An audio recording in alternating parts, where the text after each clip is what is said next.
जय हिंद दोस्तों। ऑपरेशन सिंदूर शुरू हो चुका है।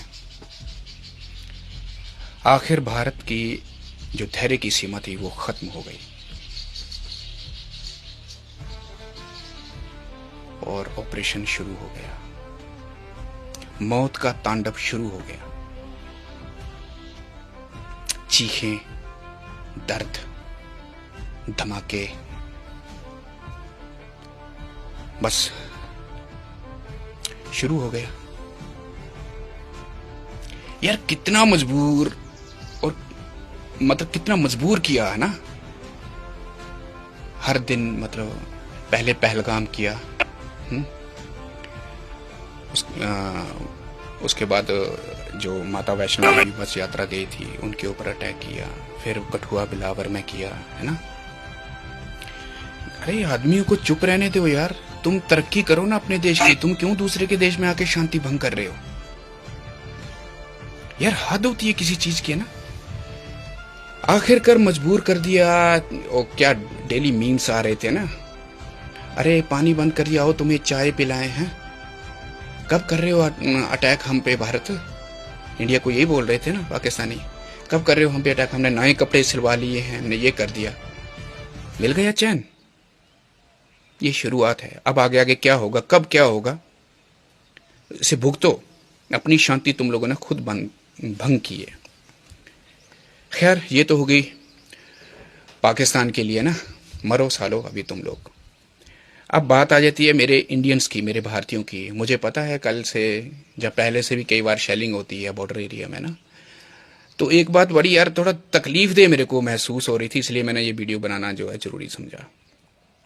मुझे पता है बॉर्डर पे शेलिंग होती है, सारी दुनिया परेशान बैठी है, लेकिन यार एक बात मैं आपको बताऊंगी, इस देश में ही क्या किसी भी कंट्री में कोई भी इंसान कॉमन मैन नहीं है, आम आदमी नहीं है भाई। अगर देश की शांति में हम लोगों का हक है ना, देश में शांति में जीने का, पढ़ाई करने का, आराम से घूमने का, है ना, अपनी गर्लफ्रेंड के साथ मस्ती करने का, पब में जाने का, तो जंग के दौर में तुम लोगों की पूरी रिस्पॉन्सिबिलिटी है, तुम्हारी पूरी अकाउंटेबिलिटी है कि तुम देश के साथ एक साथ खड़े रहो।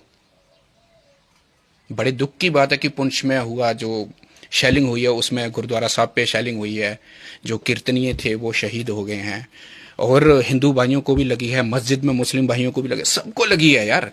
लेकिन इसमें यार ये कहने की बात नहीं है कि आम आदमी मर गया, कॉमन मैन को बड़ी तकलीफ होती है। तो क्या भाई खाली फौज का जिम्मेवारी, हम फौजियों का जिम्मेवारी, जहां प्रधानमंत्री, होम मिनिस्टर हो गया, डिफेंस मिनिस्टर हो गया, जब बड़े बड़े नेता जो और हैं, जहां जो डीसी हैं, पुलिस वाले हैं, इनकी रिस्पॉन्सिबिलिटी है क्या देश खाली? आप लोगों की कोई रिस्पॉन्सिबिलिटी नहीं, आप सिर्फ मजे करने के लिए हो। नो, तुम्हारा पूरा हक है हमारे साथ मरने का, हमारे साथ जीने का। ठीक है, वो मर गया, अब उसके छोटे छोटे बच्चे बच गए। शांति चाहते हो तो लड़ना पड़ेगा।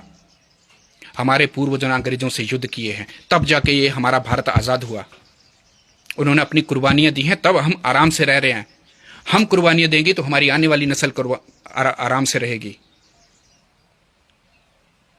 तो क्या हो गया, वो शहीद हो गए, उनको गोली लगे, ठीक है, मानते हैं, दुख है उस चीज का हमको, लेकिन हम ये नहीं चाहते थे। उस बहन को पूछो जिसका पति उसके सामने एक सेकंड में मार दिया, वो बेचारी उसके साथ खा रही, खाली हिंदू बोलने पे उसको मार दिया।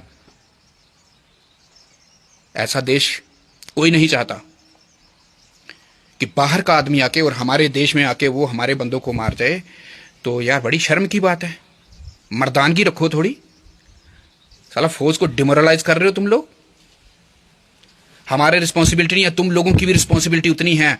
अगर हम गोली खाने के लिए आगे जाएंगे तो तुम्हारा काम है वो छोड़ के जाना अपना घर। अपने आप को सेव करो, हमको हमारी चिंता मत करो, तुम लोग अपने आप को सेव कर लो, बस जाओ। लेकिन बीच में आके बकवास मत मारो। ये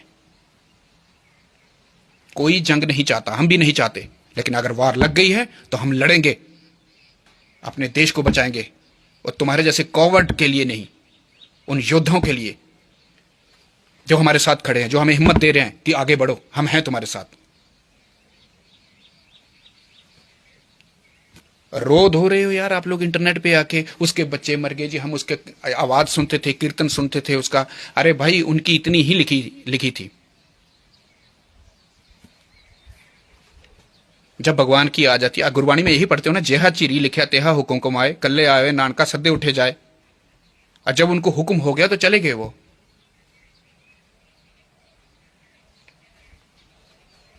देशवासियों से यही हाथ जोड़ के ही विनती है कि हम लोगों को डिमोरलाइज मत करो।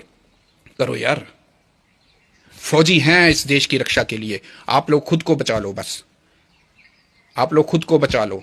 हिंदू मुस्लिम सिख ईसाई ये मत करो। अभी भारत में एकजुट हो जाओ, एकजुट हो जाओ, तभी तुम लोग चैन से रह पाओगे।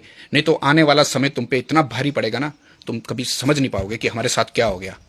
घुट घुट के मरने वाली जिंदगी आ जाएगी। दुख है हमको उनका जो चले गए हैं, पर उस बहन को भी याद रखना जो अपने पति के पास बैठी हुई ना, उसको याद रखना।